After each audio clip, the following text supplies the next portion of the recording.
Olá, terceiro ano. Vamos agora estudar geografia.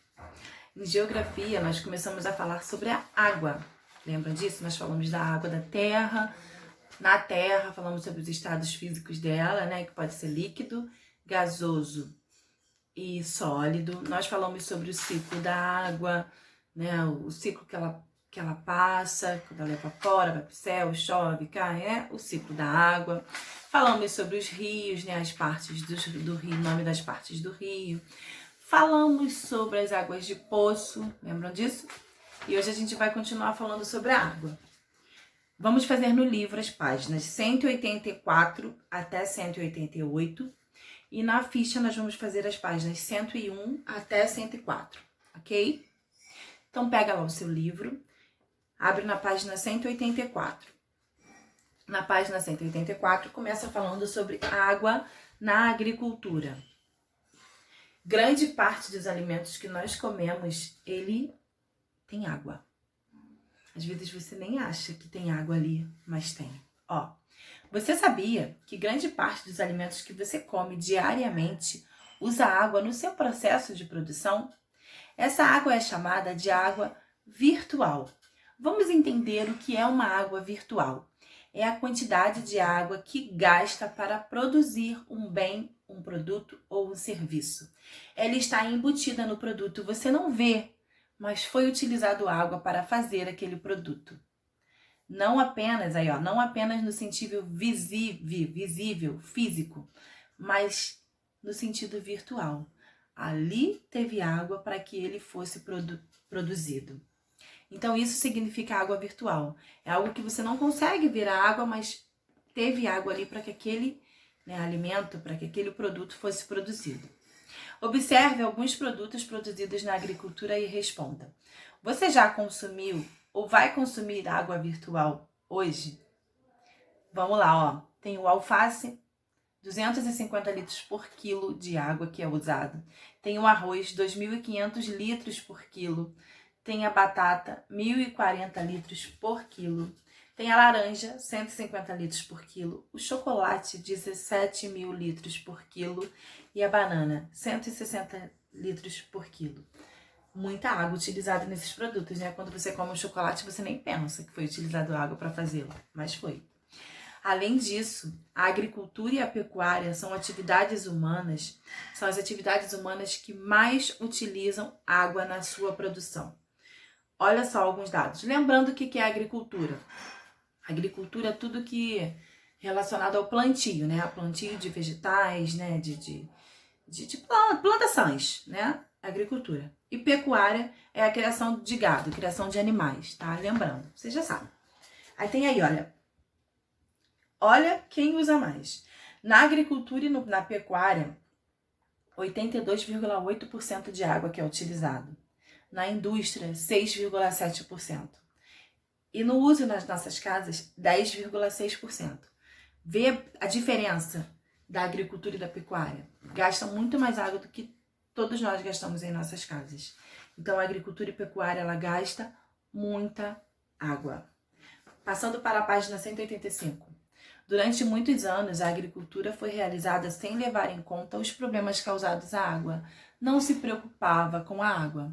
Mas, de um tempo para cá, a gente vem se preocupando muito com a água e com a agricultura não é diferente, Um problema muito comum até os dias de hoje é o uso exagerado de agrotóxicos e fertilizantes nas plantações. Pode usar? Sim, pode usar, mas na medida correta. Primeiro vamos entender o que são os agrotóxicos e os fertilizantes. Agrotóxicos são remédios colocados para afastar insetos, animais, bichos que não são bem-vindos na plantação, que vão destruir a plantação. Tá aí, agrotóxicos, produtos químicos aplicados nas plantações com objetivos de reduzir a incidência de insetos ou plantas indesejadas. Então, esses são os agrotóxicos, é para afastar o que não é desejado. Os fertilizantes já é para fazer a plantação crescer mais rápido, para ela ter uma maior produtividade. Diz aí, fertilizantes. São adubos artificiais que aumentam a produtividade da plantação. Se esses dois produtos não forem utilizados da maneira correta, eles acabam poluindo as águas. Olha aí porque, olha, quando os agrotóxicos e fertilizantes são aplicados sem planejamento, podem se acumular no solo e ser carregado pelas águas das chuvas e contaminar os rios, ou seja, contamina a água. Então, a agricultura ela tem que ter muito esse cuidado, tem que pode usar na medida correta. Além disso, outro problema que está relacionado ao grande desperdício de água, principalmente pelo uso de técnicas de irrigação inadequadas. É um problema também. O que é irrigação, gente? Ó, tá aí, ó. Fornecimento controlado de água para as plantas. É quando irrigação é que não precisa ir alguém, um ser humano, ir lá molhar as plantas, molhar a plantação. Tem um sistema, né, de canos que molha sozinha aquela plantação. Às vezes vocês já devem ter visto em desenhos ou filmes, um caninho assim que fica bem na grama, que do nada ele liga e joga água na plantação toda, né? Isso também tem que ser feito da maneira correta, porque senão ele liga a todo momento e acaba desperdiçando água. Tem que molhar no momento que é necessário molhar, porque senão há um desperdício muito grande de água. Aí embaixo tem uma imagem de um satélite de um deserto na Arábia Saudita. Todos esses pontinhos verdes são plantações. E é uma plantação, no deserto, é um lugar muito calor, muito seco, que tem que ser molhado a todo tempo. E nesse local tem uma irrigação, né? um sistema de irrigação. Então, quando vai se fazer irrigação, também tem que se ter o cuidado para que não haja o desperdício de água.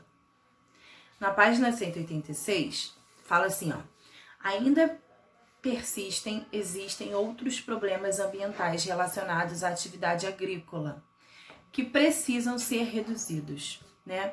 Nós falamos sobre o desmatamento, né, que é arrancar as árvores, né, destruir as plantas, sem o cuidado de plantar novamente. Tem o desflorestamento. O que é o desflorestamento? É a retirada das florestas. Não é simplesmente tirar uma árvore, é tirar todas. É a retirada das florestas. Quando retira as florestas, nós já vimos isso lá no livro 1, gente. Lembra aí, ó.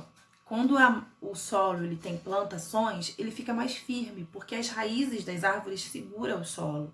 Quando ele não tem plantação nenhuma, ele vira uma areia. Então, passa uma chuva, pode levar aquela areia e vai desgastando o solo. Tem aí, ó. O desflorestamento faz com que o solo fique exposto. E quando acontece a chuva, ele é facilmente levado. E quando ele é levado, ele vai para onde? Dentro dos rios. Quando ele vai parar dentro dos rios, ele acaba diminuindo a profundidade dos rios, causando o assoreamento. Nós já vimos isso também, que é quando, né, cai areia ali e o rio vai perdendo a profundidade. Causa o assoreamento, que é quando o leito do rio se torna mais raso por causa do acúmulo de detritos. No caso, é a areia mesmo, o solo, que está sendo carregado porque foi feito o desflorestamento, tiraram a floresta que tem em volta. Então a água, ó, só vai descendo. Tem essa imagem aí, ó. A água das chuvas vai levando a terra que está solta. E essa terra vai ficando no fundo do solo. E essa terra está solta porque teve o desflorestamento. Arrancaram a floresta. Então não tem árvores ali, não tem plantações para segurar aquela terra, para deixar aquela terra boa. Por isso, a manutenção das matas ciliares. O que são matas ciliares? Matas ciliares são as matas que ficam ao redor dos rios, na beira dos rios. Isso se chama mata ciliar. Então, a manutenção da mata ciliar é fundamental. As raízes das matas mantêm o solo úmido e firme, evitando que esse solo seja carregado quando tiver chuva. Então, a mata ciliar, ela não deve ser destruída, ela tem que ficar ali para que não aconteça o assoreamento nos rios, para que os rios não percam a sua profundidade. Além disso, a mata ciliar filtra a água da chuva, evitando que a enxurrada traga o solo para dentro dos rios e córregos. Observe a ilustração, ó. Aí na imagem de baixo tem um rio com mata ciliar. Tem mata ao redor do rio, tá vendo? Ela filtra. Conforme chove, a água vai ficando ali, ó, nas árvores, na copa das árvores, e não desce. Então ela filtra boa parte da água. E o rio consegue filtrar normalmente, porque não está...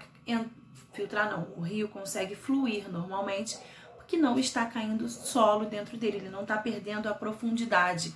As raízes estão firmando o solo. Então, o desflorestamento, além de ser ruim, porque arranca as árvores, ele prejudica os rios também.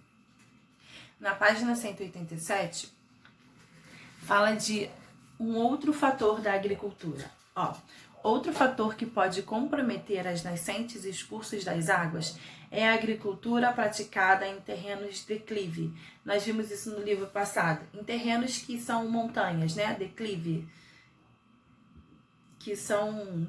uma montanha, né? Que não é plano. Tem uma inclinação. Então, quando o terreno apresenta essa característica, faz com que a água da chuva escorra. Porque se ela é assim, a água cai, a água vai escorrer ali, né? Quando ela escorre, ela acaba levando, né, partículas do solo e pode causar a erosão. Então, existem técnicas feitas para o plantio em terrenos de declive. Nós estudamos uma técnica, nós falamos sobre uma técnica agorinha mesmo, né, no outro livro. Para evitar essa situação, foram desenvolvidas técnicas de plantações que buscam minimizar os efeitos da água em áreas de declividade. Vamos observar essas técnicas. Tem as curvas de nível. Olha aí, eu vou botar uma imagem aqui de curvas de nível. O plantio é feito em curvas de acordo com a declividade do terreno. Isso faz com que a água das chuvas perca a velocidade e se infiltre no solo com maior facilidade. Então, olha, tá vendo? Vê que tem curvas? Então, curvas de nível, né? Tem os terraços, que nós vimos agora há pouco no outro livro. O plantio é feito em escadas, né? Com o mesmo objetivo das curvas de nível, ou seja, reduzir a capacidade da água da chuva de transportar o solo. É bastante utilizado em áreas muito íngremes, no caso aqui na Ásia. Mas o terraço a gente acabou de ver, né? E um outro tipo é o plantio direto. O plantio é feito sobre os restos da cultura anterior, ou seja, o que é a cultura anterior? É quando você tem uma plantação, você arranca aquela plantação, que chegou a época de pegar mesmo, né? Deu a verdura, né? O legume, deu, né? Então, chega a época de colher, você colhe. E ali fica o restante, a cultura, que fica ali o restante daquela plantação. Então, você planta direto em cima dela, você não prepara a terra, né? Porque muitas vezes você tira o que ficou da outra plantação, prepara a terra para fazer uma nova plantação. Você planta em cima dela mesma.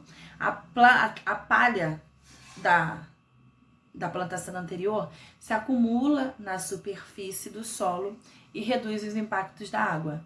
É uma também, entendeu? Você não prepara o solo, você faz em cima do antigo, que aquela palha já tá ali, ela vai se acumulando naquele solo e vai deixando o solo mais fortalecido.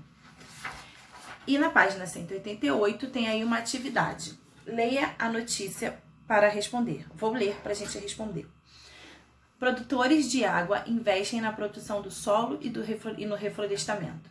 No Brasil, são pelo menos 60 projetos envolvendo mais de 2.000 produtores que garantem abastecimento para 35 milhões de pessoas.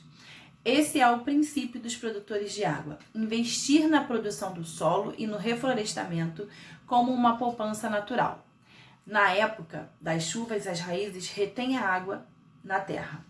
Se essa água infiltrou e vai caminhar pelo solo, ela só vai chegar na nascente, no leito do rio, 4, 5 meses depois, que é quando se está fora do período chuvoso e é preciso de água, explica Devanir dos Santos, coordenador do programa produtor de águas da Agência Nacional de Águas. Em todo o Brasil, em 5 anos, mais de 1 milhão de mudas foram plantadas no programa de produção de água, e a floresta responde rápido. Em uma fazenda só tinha mato e areia. A nascente tinha sumido. Agora a água brotou do solo e está pura e limpa, alimentando o córrego da região, né? Então eles arranjaram uma maneira de preservar a água. Número 1.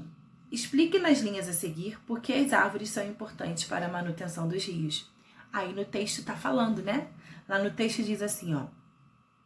Se a água infiltrou e vai continuar pelo solo, ela vai chegar em algum momento no leito do rio, né? Se a água ela conseguiu, se a água ela não foi embora, se a chuva não levou, se ela conseguiu infiltrar, ela vai ficar ali no solo e uma hora ela vai indo no seu curso normal e vai chegar no rio. Ela vai lá para o subsolo, lá para baixo. Um momento ela vai chegar no rio, um momento ela vai brotar de uma nascente, né? Por isso que eles querem as árvores, as plantações, porque quando não há árvore, a água ela cai ali, ela vai direto para o rio. Aí só que ela leva solo, ela diminui a profundidade dos rios. Agora essa água ela entra, se ela consegue entrar no solo, ela vai pelo seu caminho normal. Ela não vai chegar imediatamente no rio, ela vai chegar aos poucos no rio. Na época de seca, o rio vai estar cheio, porque ela foi chegando aos poucos no rio. Então aí, por que as árvores são importantes para a manutenção dos rios?